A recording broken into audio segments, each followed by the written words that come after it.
Assalamualaikum dan salam guna. Kita bertemu dalam program Pian Bertekun. Kami menjawab, tapi sebelumnya jangan kalian ingat untuk di like, comment, dan share video dan channel ini di akun media sosial Pian Prataan. Sanak-sanak mana seberataan, lamun ulun menjongol artinya ulun hendak membawa bubuhan pian bepandiran lagi. Hari ini pandiran kita seputar tentang hutan. Nah, Kalimantan nih sanakai banyak hutannya. Nah, parang manfaat hutan itu gasan kehidupan kita. Langsung aja kita takuni pakarnya, ngaran si Dini Ibu Fauziah SHUT. Si Dini aktivis muslimah. Ayo Bu, jawabkan. Hutan mempunyai manfaat langsung dan tidak langsung. Manfaat langsung hutan antaranya sebagai sumber bahan konstruksi bangunan, bahan pembuatan perabot rumah, sumber bahan pangan, sumber protein. Di hutan ada madu ya, ada sarang burung dan lain-lain ya. Kemudian sebagai sumber pendukung fasilitas pendidikan, maksudnya dari hutan juga kan kita bisa bikin pensil, bikin kertas ya. Sumber bahan bakar ya, ada kayu sebagai bahan bakar. Kemudian sumber oksigen ya, dihasilkan oksigen dari proses respirasi, fotosintesis tanaman ya.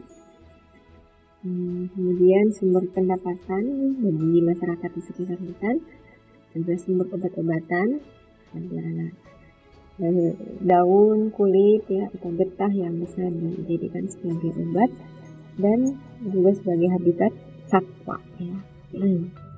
Nah, manfaat tidak langsungnya sebagai pengatur sistem tata air ya.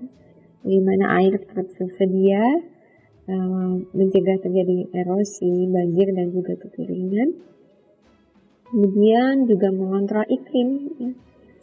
Mengontrol pemanasan bumi sebagai ekowisata ya, sebagai tempat rekreasi, camping dan lain-lain. Hutan juga secara tidak langsung sebagai laboratorium plasma nipah ya. Maka ada istilah taman nasional, kebun raya ya. Nah, kemudian juga sebagai pusat pendidikan dan penelitian dan sebagai sumber bahan pendukung industri dunia ya. Bisa dihasilkan sebagai kosmetik dan sebagainya.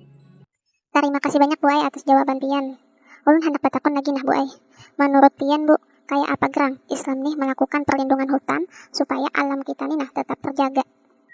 Bagaimana Islam melakukan konservasi hutan agar alam terjaga ya? Yang harus kita pahami dulu ya, bahwa tadi begitu banyak manfaat hutan ya. Maka keberadaan hutan itu sangat penting ya. Penting, namun saat ini yang sangat kita sayangkan, hutan kita semakin berkurang ya.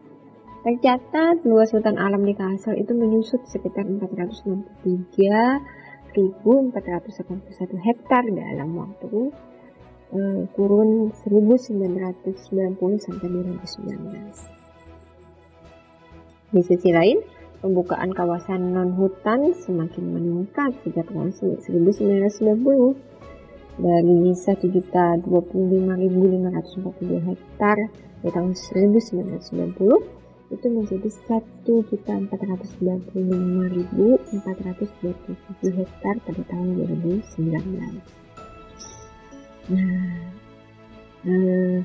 Karenanya ya itu penting untuk menyelamatkan hutan kita yang sudah tinggal sedikit ini. Yang terpenting di awal adalah pengaturan dalam negara ini sendiri. Ya, hal ini terkait erat dengan sistem yang diterapkan. Dalam sistem kapitalis saat ini, yang dipentingkan tentu adalah keuntungan. Apapun yang terjadi pada lingkungan diabaikan.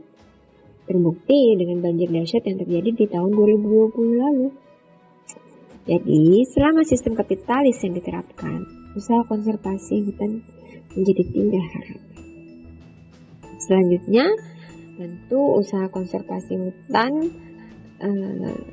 yang secara teknisnya ya, itu caranya ya dengan mengembalikan kembali hutan yang rusak ya, bisa dengan reklamasi untuk di lahan bekas tambang, kemudian rehabilitasi untuk hutan-hutan yang terbakar ya, dan dilanjutkan juga dengan revegetasi atau penanaman kembali, baik itu hutan di hulu maupun di hilir. Nah, secara pribadi kita bisa juga memulai dengan menanam pohon ya. Namun yang terpenting adalah menyelamatkan hutan kita yang di hulu, yaitu hutan Meratus yang saat ini menjadi hutan yang tersisa di Kalimantan Selatan. Nah, jelas saja kalau laksana penjelasan Sidin tadi. Lamunnya pendapat pian pang kayak apa sanak? Lah kasih tuliskan komentar pian pada kolom di bawah ini sanaklah. Wassalamualaikum warahmatullahi wabarakatuh.